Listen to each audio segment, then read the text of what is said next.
जिसको हम F8 के नाम से भी जानते हैं। क्यों स्ट्रगल होता है उसके भी कुछ रीजंस हैं। Risk related areas, knowledge level, skill level, auditor की रिपोर्ट कौन सी होती है, ऑडिटर रिपोर्ट में क्या लिखता है। Dear ACCA candidates, I am Palak Rana and I am an ACCA member and मैं आपको पढ़ाने वाली हूँ हमारे पावर ट्रैक बैच में अप्लाइड स्किल लेवल का जो बैच है, हमारा ऑडिट एंड एश्योरेंस का पेपर, जिसको हम F8 के नाम से भी जानते हैं।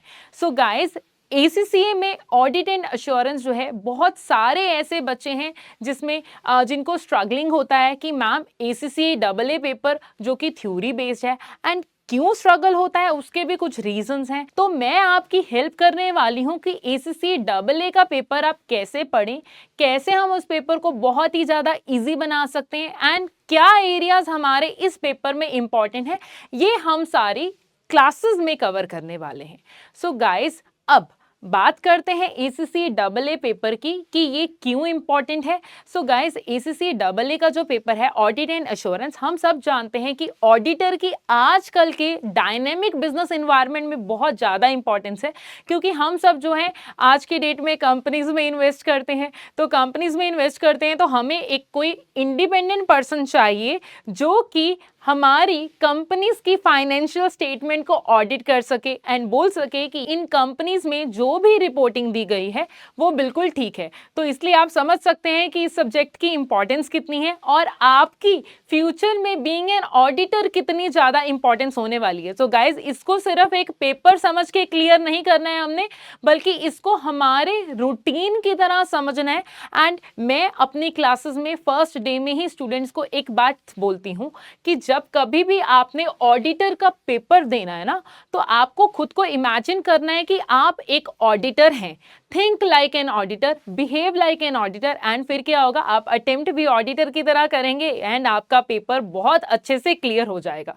तो आइए समझते हैं ये सब्जेक्ट क्या है एंड इस सब्जेक्ट में हम क्या कैसे कवर करने वाले हैं, एंड ये पेपर क्यों इंपॉर्टेंट भी है और क्यों बाकी सारे स्किल लेवल के पेपर से डिफरेंट है।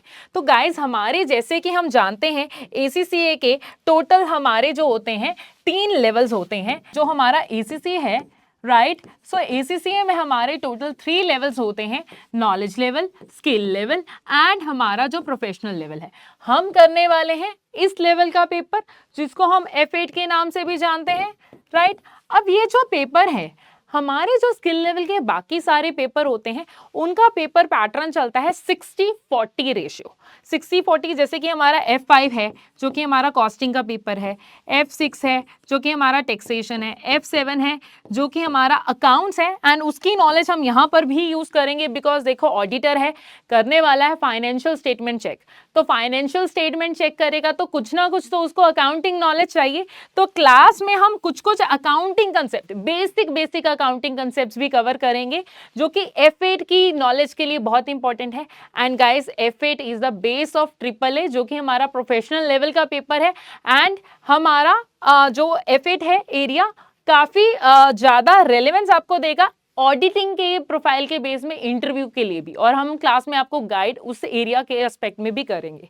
एंड फिर हमारे पास एक पेपर आता है हमारा जो है F9 का, जो कि हमारा क्या है, अगेन FM का पेपर है। तो ये सारे जो पेपर है ना, अपार्ट फ्रॉम जो हमारा F8 का पेपर है, इन सब का पेपर पैटर्न है अलग, बट जो हमारा F8 है इसका पेपर पैटर्न बाकी सभी पेपर से डिफरेंट है। वो कैसे हम देखते हैं, समझते हैं।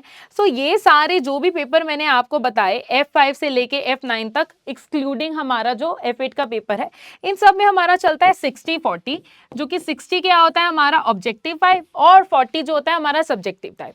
तो इसलिए बच्चे जो है ज़्यादा टाइम मैनेजमेंट में स्ट्रगल नहीं करते क्योंकि थोड़ा सा ऑब्जेक्टिव एरिया उसमें ज़्यादा है।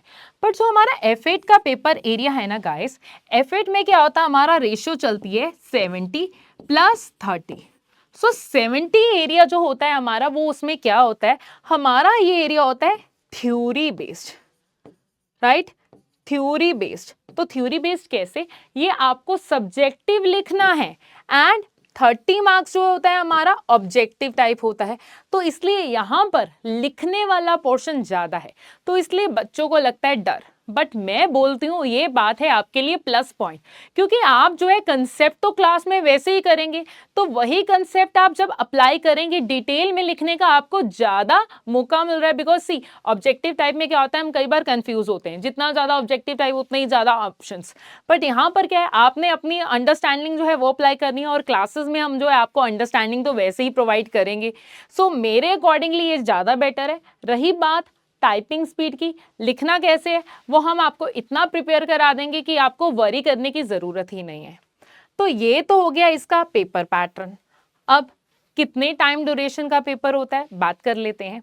तो पेपर जितने भी हमारे ACCA के हमारे स्किल लेवल के पेपर्स हैं, इनका टाइम ड्यूरेशन है 3 आवर्स। तो 3 घंटे का आपका पेपर होगा, एंड पेपर होगा टोटली ऑब्जेक्टिव टाइप। ऑब्जेक्टिव जो हमारा होगा सारा कंप्यूटर बेस्ड एरिया पे होगा। तो कंप्यूटर बेस्ड सारा पेपर होने का मतलब है आपको पेन पेपर नहीं यूज करना है, पेपर होगा कंप्यूटर पे। But I have a good news for all of you.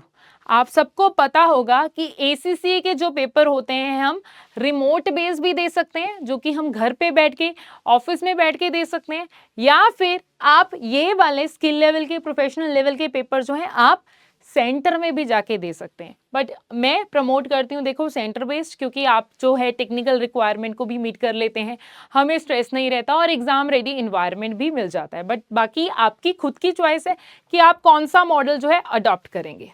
अब ये तो होगा पेपर पैटर्न, पेपर का टाइम मैनेजमेंट। अब नेक्स्ट एरिया जो कि बच्चों का बहुत इंपॉर्टेंट क्वेश्चन होता है कि मैम हमने प्रिपरेशन कहाँ से करनी है। तो देखो प्रिपरेशन आप कैसे करेंगे, कहाँ से करेंगे, उसकी अगर बात हम समझें तो आपको जो है हम ACCA के रिसोर्सेज भी यूज़ कराएंगे, एंड हम हमारे क्लास नोट्स भी कवर करेंगे। अब ACCA के रिसोर्सेज में से कौन कौन से रिसोर्सेज हम कवर करने वाले हैं, देखिए हमारी ACCA की एग्जामिनेशन रिपोर्ट, जिसमें कि एग्जामिनर खुद गाइडेंस देगा कि आपने कौन कौन से एरियाज में मिस्टेक की है, जैसे कि आपके सीनियर्स ने, या कौन कौन से एरियाज की आपकी अंडरस्टैंडिंग खराब हो सकती है, तो हम वो कवर करेंगे। उसके अलावा हम टेक्निकल आर्टिकल्स, जब कभी भी कोई न्यू टॉपिक लॉन्च होता है तो वो टेक्निकल आर्टिकल्स की हेल्प से होता है, तो हम वो कवर करेंगे। कुछ कुछ अकाउंटिंग कंसेप्ट जो कि आपकी नॉलेज के लिए, अंडरस्टैंडिंग के लिए ज़रूरी है, हम वो अकाउंटिंग कंसेप्ट्स को भी कवर करेंगे। एंड हम हमारे पास्ट पेपर जो है कवर करेंगे, बिकॉज उसके बेसिस पे आपको आइडिया मिल जाएगा कि आपको लिखना कैसे है। क्योंकि बहुत सारे बच्चों को प्रॉब्लम ये होती है कि मैम समझ तो आ गया बट लिखेंगे कैसे, तो लिखने के लिए हम आपको गाइड करेंगे, एंड वो भी ऐसे नहीं, ACCA की प्रैक्टिस प्लेटफॉर्म। तो वो प्रैक्टिस प्लेटफॉर्म क्या है, ACCA का ही रिसोर्स है, जो कि आपको एग्जाम रेडी इन्वायरमेंट देता है कि आपको इस एग्जाम के लिए कैसे कहाँ पर प्रिपेयर करना है, एंड प्रॉपर एग्जाम जैसी स्क्रीन होती है, टाइमर चलता है। अब ये तो हो गए ACCA के रिसोर्सेस।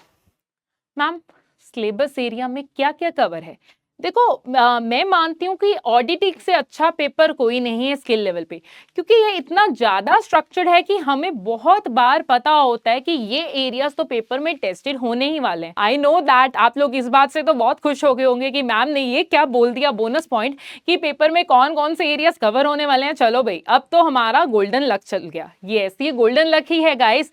तो देखो ACCA के AA पेपर में reporting areas related, procedure area related, हमारा रिस्क रिलेटेड एरियाज, तो ऐसे कुछ एरियाज हैं, एथिक्स रिलेटेड सिचुएशंस, तो ये सारी एरियाज तो पक्का ही टेस्ट होते हैं। और गुड न्यूज़ बताऊं, ये जो एरियाज मैंने आपको बोले ना 40 to 50 मार्क्स गाइस पक्का हैं ही हैं। सो 40 to 50 मार्क्स मैंने आपको बोल दिया कि इन सब एरियाज में से आने वाला है, चाहे वो हो इंटरनल कंट्रोल, चाहे वो हो रिपोर्टिंग, चाहे वो हो रिस्क रिलेटेड एरिया, चाहे वो हो प्रोसीजर रिलेटेड एरिया, तो एंड साथ में हमारे एथिकल एरिया, तो इतना सब कुछ कवर्ड। एंड 40-50 मैं मिनिमम बोल रही हूँ, तो ये एरियाज हम कवर करने वाले हैं हमारी क्लासेस में डिटेल में। एंड हम ये कवर करने वाले हैं कि एथिकल रिलेटेड सिचुएशन में जब ऑडिटर फंसेगा तो कैसे उसको डील करेगा, कौन कौन से रिस्क अराइज हो सकते हैं ऑडिटर पे, कौन कौन से रिस्क अराइज होते हैं जिनसे कि ऑडिटर डील कर सकता है, and internal control related area, procedure कौन कौन से ऑडिटर फॉलो करेगा अपनी ऑडिट ड्यूरेशन में, एंड ऑडिटर जो है कौन कौन से एविडेंस कलेक्ट करेगा। ऑडिटर की रिपोर्ट कौन सी होती है, ऑडिटर रिपोर्ट में क्या लिखता है, हम ये सब कुछ एरिया हमारी ऑडिटिंग की क्लासेस में कवर करने वाले हैं। सो चलिए मिलते हैं हमारी ऑडिटिंग की क्लासेस में। Thank you.